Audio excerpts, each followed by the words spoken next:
Saya berbagi kisah, ada seseorang syekh di Saudi bernama Syekh Muhammad. Beliau seorang ulama besar sekarang di Saudi, termasuk Hay'a Kibar Ulama. Beliau bercerita, ada temannya, seorang ulama juga di Madinah. Maka temannya ini punya 2 anak perempuan, dua-duanya sudah menikah. Tapi yang jadi inti bahasan adalah anak keduanya dari orang Madinah ini. Syekh Muhammad cerita tentang temannya gitu. Rupanya anak keduanya ini dilamar oleh seorang pengusaha besar di Saudi, kaya raya terkenal, punya wibawa, dikenal di sukunya, di negara seluruh Saudi dikenal, di Timur Tengah pun dikenal. Kelihatannya orangnya, performanya baik gitu. Ternyata setelah menikah, yang terjadi adalah si anak orang syekh dari Madinah ini, kebetulan 2 anak perempuannya, yang pertama sudah menikah dan bahagia, yang kedua ini yang ada masalah. Dan ini adalah lebih salihah, lebih baik daripada kakaknya sebenarnya. Dia coba menahan masalah rumah tangganya, dia tidak ceritakan pada ayahnya, akhirnya dia ceritakan, dia sampaikan, ayah, cobaan Allah pada saya ini, laki-laki yang menikahi saya tidak seperti yang Anda sangka. Tidak berlalu 2 hari kecuali pasti mukul. Pasti mukul dan sangat menyakitkan. Kalau bukan karena iman saya dan menjaga nama baik Anda, saya sudah cerai. Lalu kemudian ayahnya perempuan ini nasihati anak mantunya. Rupanya iya gitu ya. Kayak tidak dihiraukan saja. Karena dia punya wibawa, dia orang kaya raya. Dia nggak peduli cerai pun nggak penting buat dia, nggak masalah. Maka kata Syekh Muhammad, temannya ini ulama juga, datang kepada dia. Dia bilang, Syekh Muhammad, saya sudah sering konsultasi dan diskusi sama Anda, dan saya malu karena banyaknya sering bicara. Kata Syekh Muhammad, tidak usah malu, silahkan, sampaikan saja. Kita saudara muslim bisa saling berbagi. Maka dia pun menyampaikan. Dan ini kata para ulama, kalau kita mau berkeluh kesah, menyampaikan, bukan keluh kesah kepada Allah, tapi kalau kita mau dapatkan, bermusyawarah dan nanya sebuah hukum, larinya kepada alim. Orang lain nggak usah. Gitu. Karena tidak ada solusi. Kalau kita hanya bicara kepada orang tua, kita juga takutnya malah jadi masalah, beban buat mereka gitu kan. Walaupun kisah ini si anak perempuan menyampaikan kepada ayahnya. Tapi Syekh Muhammad mengatakan silakan. Karena dia tahu, dia bilang saya akan jawab sesuai dengan ilmu yang saya miliki.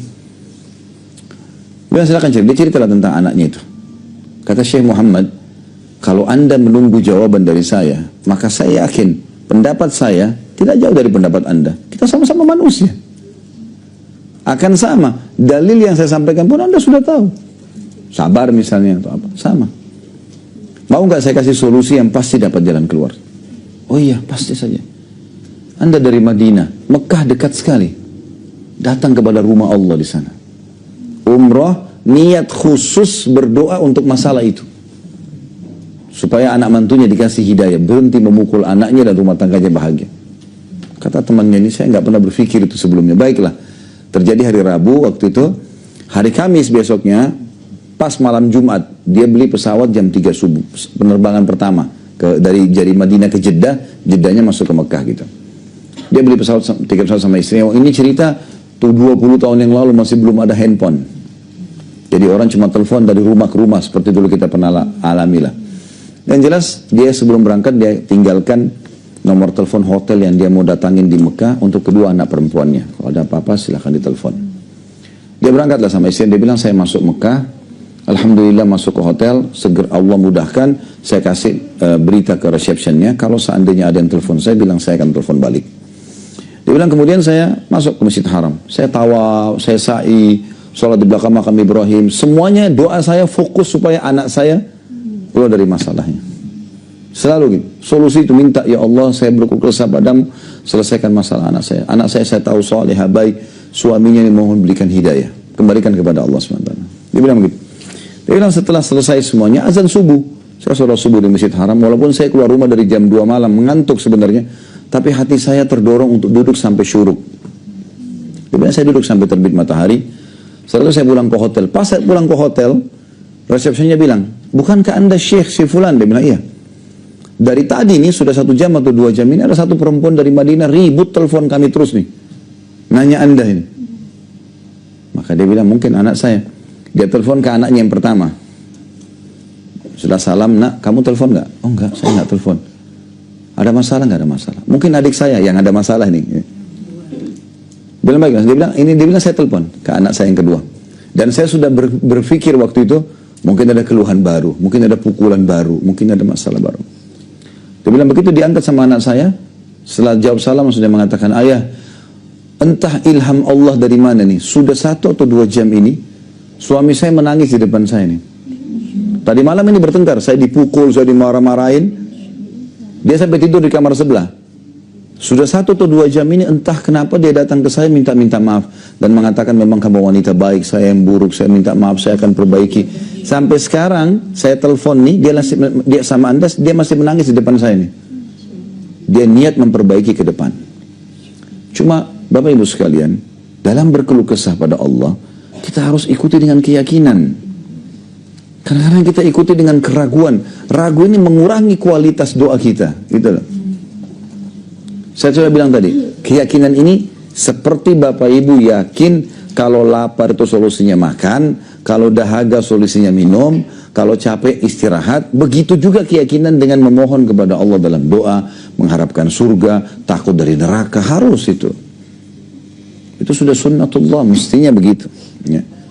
Jadi kita harus melakukan hal-hal seperti ini supaya betul-betul mendapatkan solusi dari Allah SWT. Allah itu maha mendengar, Bapak Ibu sekalian. Allah maha mendengar dan Allah maha mengetahui kebutuhan hamba-hambanya. Tapi Allah mau kita bergantung. Kalau bahasa saya sebenarnya Allah mau kita manja kok, tapi kita tidak mau dimanja. Minta semua, mau apa saja minta. Keluh kesah. Sampai para sahabat selalu sendalnya, ridwanullah alaihim, sahabat-sahabat Rasulullah SAW, kalau sendal mereka putus, memohon kepada Allah, ya Allah sendal saya putus, gantikan. Sendal putus, minta sama Allah. Jangan difikir sendalnya, kekuatan keyakinannya sama Allah itu loh. Allah memang nggak akan lemparin sendal dari langit, tapi Allah akan menggerakkan makhluknya. Ada yang kesian kasih dia sendal, ada yang kasih hadiah dia sendal, gitu kan. Kadang-kadang kita kalau kembalikan misal lagi lapar, ya Allah, ucapkan saja, ya Allah lapar. Lihat hasilnya setelahnya. Ada yang kasih makanan, ada teman yang telepon traktir, kayak ketemu di restoran ini yuk, atau kita berkunjung ke rumah teman, gitu. Ada saja. Saya hari Senin kemarin ngisi pengajian di Joglo, habis maghrib, habis isya, pas lagi mau menuju ke masjid, saya lihat ada orang jual pukis di pinggir jalan. Cuma saya mau kejar sholat isya, karena waktu itu belum azan, khawatir saja nanti telat pengajian. Saya pikir, ya udah nanti aja deh kalau pulang, insya Allah Allah kasih. Waktu pulang, saya buru-buru naik ke mobil, lupa beli itu. Maka saya bilang, oh lupa, mungkin belum rezeki. Besoknya siang kemarin, hari Selasa, saya ngisi pengajian di Blok M, kajian Bulughul Maram. Baru saya duduk di masjid, pengurus masjid bawain cookies itu. Pas dibuka. Saya tidak pesan, tidak apa ini. Dibawa ke depan saya, dibuka. Begitu saya lihat, saya bilang, subhanallah, baru semalam saya pengen nih. Tidak minta dikasih sama Allah. Hanya karena bergantung sama Allah. Dari hal yang kecil, kue pun tidak ada masalah. Apa ruginya? Rugi apa Bapak Ibu sekalian pada saat kita mau ke mall beli baju atau mau ke pasar, ya Allah mudahin parkiran buat saya. Minimal dapat pahala doanya. Nah, apa saja. Mau makan di satu restoran, ya Allah mudahin supaya saya dapat tempat duduk yang nyaman, saya bisa makan di situ, gitu kan. Siapa tahu pas mau tutup Allah masih tunda, tidak ditutup aja, kita masih bisa dapat. Nah kita kurang sekali ketergantungan sama Allah yang seperti ini. Kayaknya nggak perlu gitu loh sama Allah. Kesannya kita jalan aja sendiri. Padahal sebenarnya Allah mau kita manja, kok aneh dimanjain nggak mau. Ya. Biasanya ibu-ibu suka dimanja sama suaminya gitu. Dimanja sama Allah nggak mau gimana? Ya. Tinggal merengek, tinggal minta. Gak ada susahnya. Dan itu kekuatan akidah di situ, gitu kan. Puncaknya di situ.